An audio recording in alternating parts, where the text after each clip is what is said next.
you so much for being here. You just heard Donald Trump making his appeal to black men quite explicit.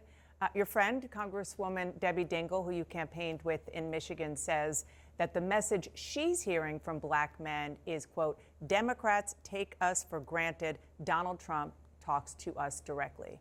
Are you concerned about black men voting for Trump or staying home? Well, thank you very much for having me. Yes, I am concerned about black men staying home or voting for Trump. But my concerns don't tend to keep me from being energetic about this campaign. Because I was in Michigan campaigning with Debbie last weekend. I thought our swing through Michigan was very, very effective. I met with black men. I met with black religious leaders. I met with black union leaders. And quite frankly, I think we had very frank and direct discussions. And I don't see and feel what I'm reading about in news reports. Yes, black men, like everybody else, want to know exactly what I can expect from Harris administration, and I've been very direct with them. And I've also contrasted that with what they can expect from a Trump administration.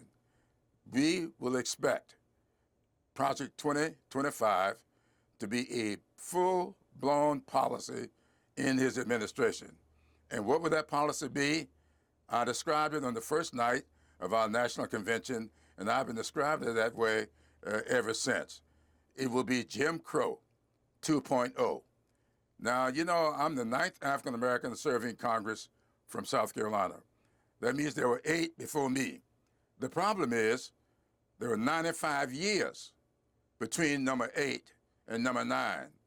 And the policies of that 95 years that kept us out of government, out of this economy, is called Jim Crow.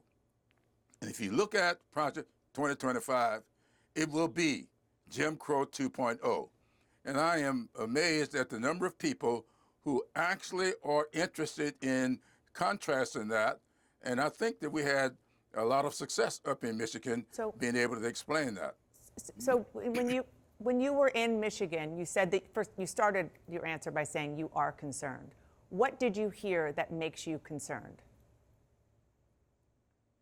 When people raise questions about what does she stand for, and I tend to ask them, don't tell me what you hear, tell me what you feel. What do you feel about her as opposed to what you experienced for 4 years under Trump? And I have yet to find one single person that can tell me one thing that they got out of the Trump administration, except, as a few of them said to me, well, we got a stimulus check. And then I said to them, don't you know that Congress appropriates money? And just because the president holds up that check until he can get his name on it, you say you got it from him?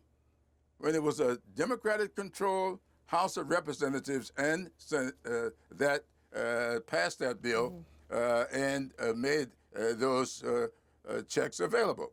So when people get the explanation, it's a better understanding, and therefore you get a much better reaction. And Congressman, I'm sure you heard former President Obama speaking a few days ago, and one of the things that he said, well, he suggested, he didn't say, he suggested that perhaps sexism is playing into the dynamic here. Do you think so? Well, look, this country has never had a woman at its helm. England has had Margaret Thatcher, and we talk about how great she was. Germany has had Angela Merkel, and we talked about how great she was. And this is what I say to people when that issue comes up.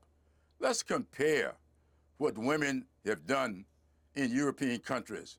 And I just think that our women here in these United States of America are just as strong, just as energetic, just as smart as any woman on earth. And so when that comes up, I just take people to experience. To me, history is instructive. And then when people talk about things in a vacuum, I think you have to fill the vacuum for them. And it's amazing how many times people tend to kind of wake up and ask different questions when you give them examples to point to.